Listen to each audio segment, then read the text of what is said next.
Welcome to Learn English with Podcast. Today, our amazing hosts, Luca and Maria, are here to take you through another exciting episode. Luca, Maria, over to you. Ever stop to think about what really makes the difference when someone, say, masters English or tackles any tough challenge? Is it just raw talent or maybe luck? Often, if you look closer, it's something more fundamental, inner strength. And that's exactly what we're diving into today, what mental strength actually looks like, especially when you're hitting those inevitable walls in learning or just growing as a person. We put a lot of work into bringing these discussions to you, so if you find this valuable, we'd really appreciate it if you could hit like, share it around, and subscribe. It helps us keep doing this. It really does. And that feeling you mentioned, that moment of being stuck, whether it's, wrestling with English grammar or facing a setback anywhere else in life, it's universal. Today, we're not just talking theory. We're looking at the practical mindset, the tools, really, that let us build that resilience that way to navigate tough moments with focus and calm. Exactly. So our goal today is pretty clear. Let's break down the key parts of mental strength and, crucially, explore how you can actually cultivate these abilities, especially when you're learning or trying to evolve personally. Okay, let's jump right in. What is mental strength, practically speaking? Well, at its heart, mental strength is really your capacity to stay calm, stay resilient, and keep your focus, especially when things get tough. It isn't about not feeling things like fear or stress. I mean, those are completely normal human reactions. It's fundamentally about how you respond when those feelings come up. Resilience, bouncing back, that's a huge piece of it. That clicks, especially thinking about learning English. Just trying to speak can feel so exposed, right? Worrying about pronunciation, making mistakes, maybe not being understood. In those moments, that inner strength seems absolutely vital, wouldn't you say? Oh, absolutely. For someone learning a language, mental strength is like the engine. It pushes you past that hesitation, that fear of messing up. It lets you see mistakes not as like the end of the world, but as really valuable clues about where to improve. And the good news is, it's not some fixed thing you're born with. It's like a muscle. You build mental toughness over time with consistent effort and, importantly, by deliberately stepping outside your comfort zone. There's actually some fascinating brain science, neuroplasticity, showing how challenging our brains literally creates new pathways. It makes that mental gym idea very real. That's a powerful way to think about it. Discomfort isn't just something to push through. It actually helps rewire things. It really draws a line between people who hit a snag and think, okay, I quit, and those who think, right, what can I learn here? How does this make me stronger? So how do we actually nurture that second way of thinking? How do we train ourselves to lean in? It often starts with a pretty basic shift in your mindset. People with strong mental footing don't necessarily fear difficulty. They kind of expect it as part of life, part of learning. They actively reframe things. So instead of that why me reaction when something goes wrong. Which is so easy to fall into. Right, it is. They consciously shift to asking, okay, what's the lesson here? What is this teaching me? It's not about pretending things aren't hard, but choosing a more productive way to interpret what's happening. Psychologists sometimes call it cognitive restructuring, actively noticing and changing those unhelpful thought patterns. I get that. So that fear of making English mistakes, instead of letting it shut you down, it becomes a signal. Like, okay, this is where I need more practice. This is where I build confidence. Exactly. And that mindset encourages you to actually lean into those uncomfortable spots instead of dodging them. Real growth, whether it's language or anything else, very rarely happens when you're just coasting in your comfort zone. But, changing that mindset takes conscious work. You have to become aware of your thoughts when things get tough. Are you blaming, criticizing yourself harshly? Just pausing and trying to reframe right then and there, that's a huge first step. So discomfort isn't the enemy. It's maybe more like a signpost pointing towards where growth can happen. Yeah. But still, that feeling of being out of your depth, it is uncomfortable. How do we get better at not just putting up with it, but seeing the value? Think about physical exercise. Your muscles only get stronger when they face resistance, right? It's the same principle mentally and skill-wise. Your resilience, your English fluency, they only really improve when you push beyond what feels easy. If you only ever say the English words you're 100% sure of, you're staying safe, linguistically speaking, and your progress will likely stall. So that nervous flutter before speaking English, or that moment you struggle for a word, that's actually a good sign. It means your brain's working, stretching itself. Exactly. Try to embrace that feeling. See it as proof you're expanding your abilities. Every situation that feels a bit edgy, speaking up in a meeting, practicing tricky sounds, having a conversation where you feel a little lost, think of it as a mental gym session. These are the reps that build your mental stamina and your language skills over time. The trick is to actively look for those growth situations, even with the risk of mistakes or feeling awkward. Shift your goal from always feeling comfortable to valuing the effort when you're feeling stretched. That's where the progress really happens. That makes total sense for pushing hours. But what about the flip side? I often notice that really mentally strong people are also really good in setting boundaries. Oh, absolutely. That's a critical piece. Mental strength isn't just about enduring hardship. It's also about knowing your limits and protecting yourself. Setting healthy boundaries is a hallmark of someone who genuinely values their time, their energy, and their emotional health. Being able to say no when you need to without feeling crushed by guilt. That's a powerful sign of self-awareness. It almost feels like a contradiction at first, doesn't it? Like being strong means saying yes to everything. Right, but it's actually the opposite sometimes. Saying no isn't weak, it's smart self-management. Mentally strong people usually have a good sense of their own capacity. They know that taking on too much just leads to stress, maybe even burnout, so they're intentional. If something doesn't align with their priorities or they're already stretched thin, they'll politely decline. No huge apology needed. In this boundary setting, it's also about self-respect. It signals to others that you value your time and energy. And interestingly, it often leads to more respect from others, not less. They see you as someone clear and reliable. That can be tough, though. Worrying about disappointing people or what they might think if you say no.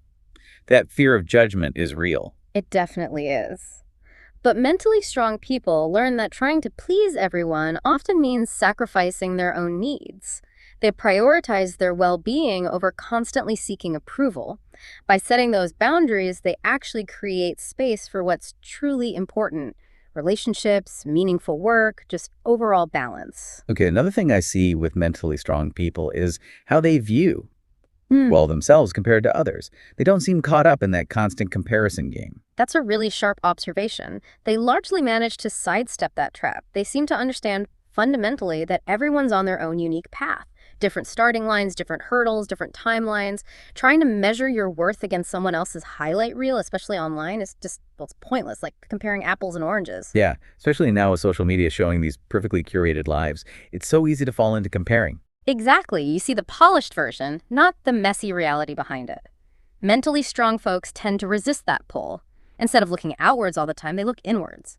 Their main comparison point is usually themselves, their past self. Am I making progress? Am I learning, growing? That focus on personal improvement builds much healthier self-esteem, and when they do see others succeed, it's often more inspiration than envy. They get that someone else shining doesn't dim their own light. So it boils down to defining success on your own terms, based on your values, not some external, often impossible standard. Precisely. That internal compass provides stability and protects against those external pressures. Constantly comparing yourself, that just breeds feeling inadequate, anxious, By shifting focus from external validation to internal growth, they break free from that cycle. Their worth isn't tied to how they stack up against Joneses, but to their own integrity, their effort, their progress. Right. Now let's talk about something that often stops us in our tracks. Fear. How do mentally strong people handle fear? Well, they seem to operate from a core understanding. Courage isn't not feeling fear, it's acting despite feeling it. While fear might paralyze some people or make them avoid things, mentally strong individuals tend to face it more directly. They learn to see fear less as a hard stop sign and more as maybe a signal, a sign that something important or valuable might be on the other side of that discomfort. That's a huge reframe. Seeing fear not as the barrier, but maybe as a pointer towards growth, like public speaking fear. Instead of avoiding it forever, they prepare and do it anyway. Exactly, and they often try to analyze their fears logically. Is this a rational fear based on a real threat, or is it more irrational based on perception? If a fear is blocking a goal, they might ask, okay, realistically, what's the absolute worst that could happen, and then could I handle that if it did? Often the fear feels much bigger than the potential outcome. And instead of just avoiding fearful situations, they might use gradual exposure, tackling the scary thing in small, manageable steps. Each little success chips away at the fear and builds confidence. They also seem to keep perspective.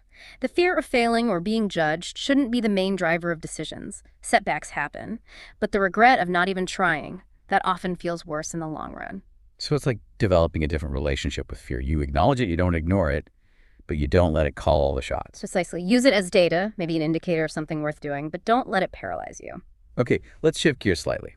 Another key trait seems to be taking responsibility. Yes, absolutely fundamental. Mentally strong people tend to own their responses to life's events, even the ones they absolutely cannot control. It's the opposite of a victim mentality, where you feel powerless and just wait for circumstances or someone else to fix things. Right, instead of blaming external factors for everything. They focus on what they can influence: their attitude, their choices, their actions. Taking responsibility, even for mistakes, is empowering. It gives you agency to learn and improve your situation. So making a mistake isn't just something bad that happened to you. It's an opportunity to say, okay, what was my part in this? What can I do differently next time? Exactly. Learning from mistakes is a core part of taking responsibility. It's about accountability without necessarily crippling self-blame. And that ties into another point, doesn't it? Embracing imperfection. Oh, definitely. The chase for perfection. It's an illusion, really, and often leads to massive stress and procrastination because the bar is impossibly high. Because you're afraid to start until you know you can do it perfectly. Precisely. Mentally strong individuals tend to value progress over perfection. They understand that growth often comes through mistakes, not by avoiding them. They're often willing to start something before they feel 100% ready, to learn as they go, even kind of in public. That takes guts, to be okay with not having it all figured out. It does. It connects to self-image, too. Valuing authenticity over some flawless facade, they often separate their self-worth from their performance. A stumble doesn't mean they are a failure. That's a big one.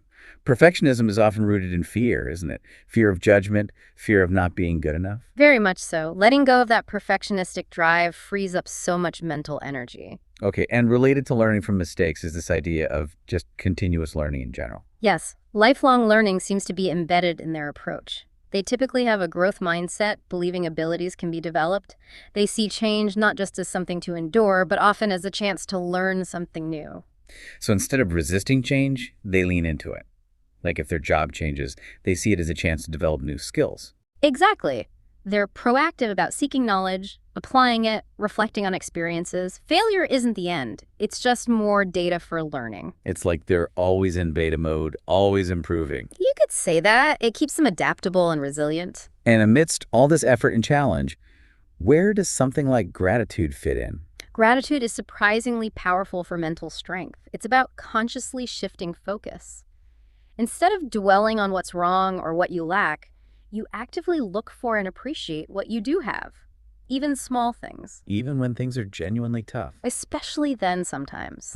Focusing on what you can be thankful for, maybe support from someone, a lesson learned from a setback. It shifts your perspective from scarcity to abundance. It builds emotional resilience. It can ground you. Some people find keeping a gratitude journal helpful, just jotting down a few things each day. A simple practice, but it sounds like it has a big impact on outlook. It really can. It rewires your brain in a way to notice the good, and that fosters positivity and strengthens relationships too. We touched on boundaries earlier, but it seems important enough to circle back to protecting your energy. Definitely worth revisiting. Saying no isn't just about time management. It's about protecting your mental and emotional reserves. It's a sign of self-respect, knowing your limits and honoring them. It prevents overwhelm and burnout. So it could be declining extra projects at work when you're swamped, or even limiting time with draining people. Absolutely. It's about making conscious choices about where your energy goes. Setting boundaries creates space for the things that truly matter and, again, tends to foster healthier, more respectful relationships. And alongside boundaries, this idea of embracing change seems crucial too. Life is full of it. It is. Change is pretty much the only constant, right? Mental strength involves accepting that and learning to adapt. Adaptability is key for navigating life's inevitable curveballs. It's not about liking every change, but about facing it constructively. So if you face a setback, like losing a job, adaptability means not getting stuck, but thinking, okay, what's next? New skills, new direction. Exactly. It doesn't mean giving up on goals, but being flexible in how you pursue them. Embracing change builds resilience and helps you handle uncertainty with more confidence. What about managing our focus? In a world full of distractions, staying present seems like a superpower. It really does. Mental strength often involves the ability to focus on the present moment, rather than getting lost in regrets about the past or anxieties about the future. Most of our power to act is right here, right now.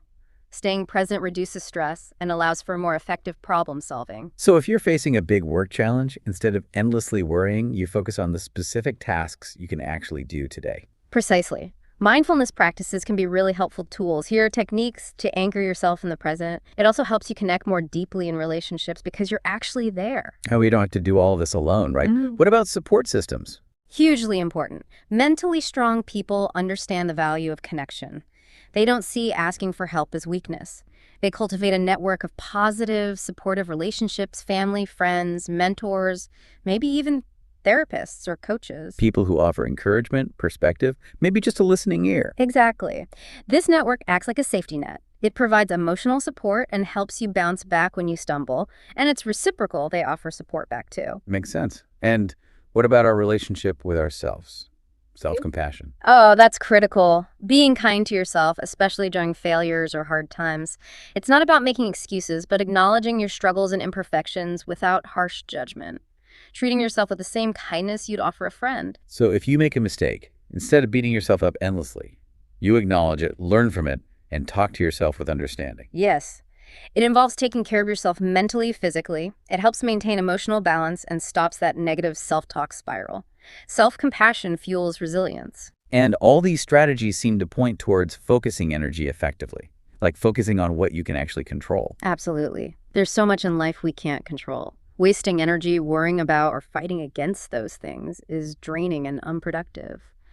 Mentally strong people tend to consciously direct their energy towards the aspects of a situation they can influence: their effort, their attitude, their response. Like in a team project with difficulties, you can't control others, but you can control your own contribution and professionalism. Exactly. Even when outcomes are uncertain, you always control your response.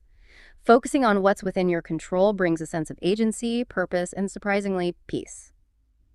We keep coming back to boundaries, but maybe from a slightly different angle, now protecting yourself from negativity. Yes, it extends there too. Healthy boundaries also mean protecting your time, energy, and even your mental space from negative influences. This could mean limiting exposure to constant negativity online or distancing yourself from relationships that are consistently draining or toxic.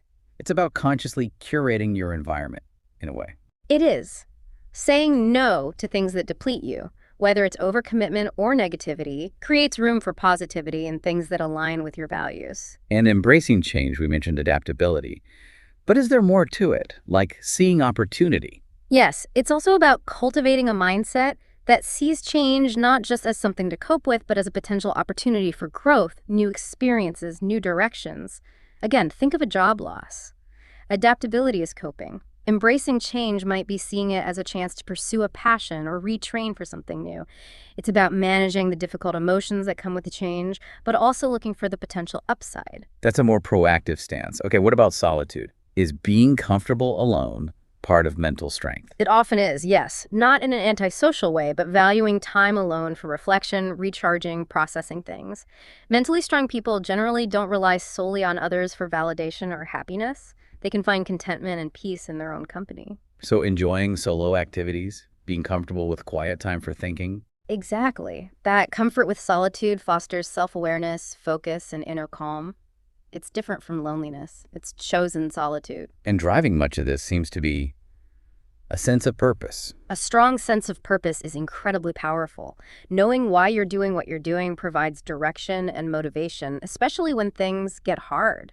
It acts like an anchor. When you face challenges, connecting back to your purpose can give you the strength to persevere. Like someone volunteering, driven by a deep desire to help others, even when the work is difficult. Precisely. Purpose helps you align your actions with your values and brings a sense of meaning and fulfillment that fuels resilience. Gratitude came up earlier, but it feels like a practice worth emphasizing again. It really is. Regularly practicing gratitude, consciously focusing on the positives, big or small, helps keep perspective and stay grounded.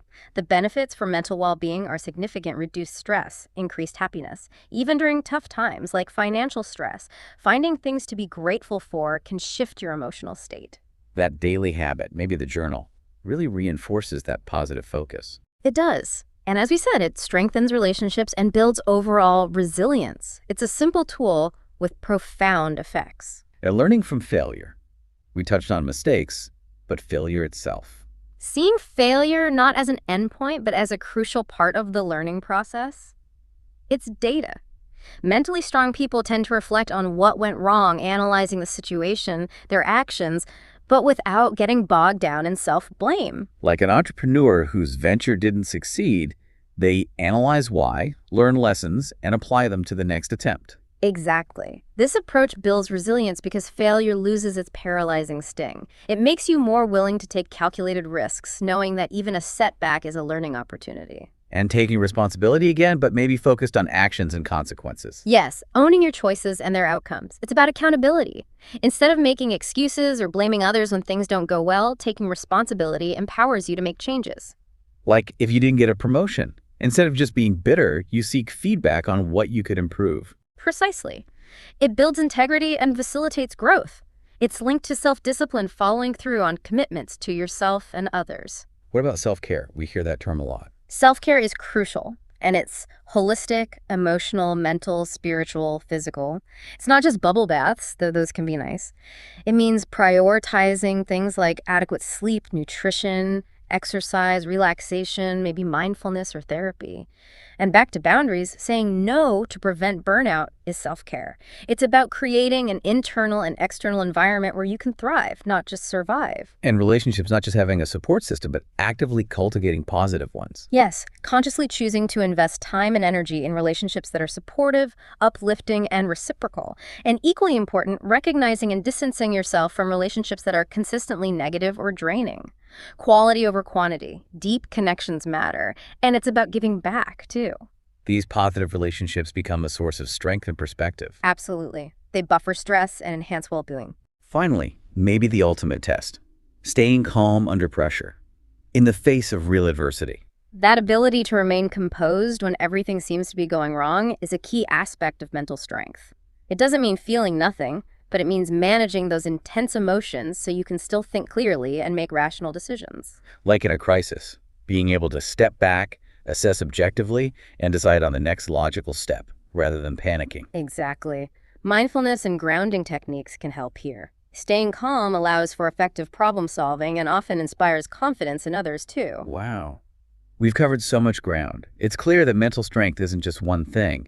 It's this complex combination of mindset, habits, skills. It really is. From how you frame challenges to setting boundaries, managing fear, taking responsibility, learning continuously, practicing gratitude, staying present.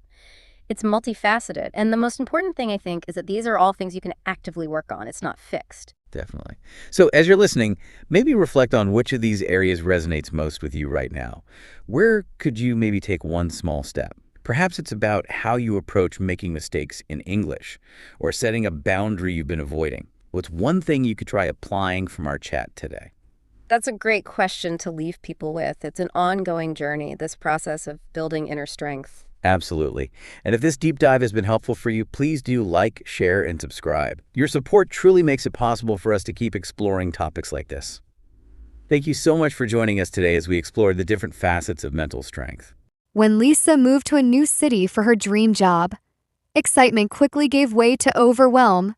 She found herself working late nights, skipping meals, and losing sleep trying to impress her new boss. Her energy drained, and the loneliness of being away from home started to sink in. But one evening, as she stared at her reflection, tired eyes, cluttered apartment, a cold cup of coffee, she realized she was falling apart. That night, she made a decision to take care of herself. Lisa started waking up 30 minutes earlier to stretch, eat breakfast, and journal. She limited overtime and took weekend walks in the park. Slowly, the weight lifted. At work, she began connecting with a few kind colleagues, like Mia and Jordan, who shared her values. They'd grab lunch together or check in after stressful meetings. It wasn't a massive support network, but it was real, and it made all the difference. Then came the challenge she dreaded. A major presentation. The projector failed, and her slides disappeared. The old Lisa might have panicked, but the new Lisa took a breath. "Let's do this without slides," she smiled, and calmly walked the team through her ideas. Her clarity, confidence, and grace under pressure impressed even the toughest manager in the room. Afterward, Mia told her, You didn't just survive, you led. Lisa realized that mental strength wasn't about pretending everything's fine. It was about taking care of yourself, building real connections, and keeping your cool when life gets messy. And in doing so, she found not just success, but peace. Thank you for watching. Your journey to better English and unstoppable confidence starts here. Like, share, and subscribe. Let's keep growing together. See you in the next video, champion.